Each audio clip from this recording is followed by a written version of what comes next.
The first step in fuel control diagnostics is to determine if the problem is actually a problem from the engine's fuel control system or external influences. Here's an example. You have a car that fails with high NOx, and you can't find a problem anywhere.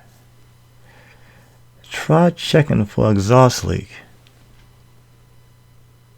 An exhaust leak located after the O2 sensor and in front of the catalytic converter will increase your NOx.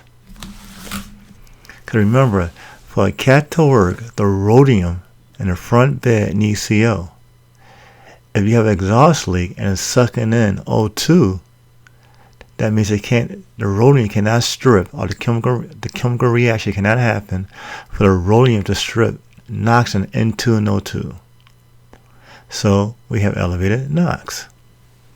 So again, make sure there's no other mechanical problems causing your emission failure, like an exhaust leak in front of the in front of the catalytic converter, not in front of the O2 sensor. And in front of the O2 sensor, that's another problem. Or in front of the catalytic converter, you're going to have a NOx increase.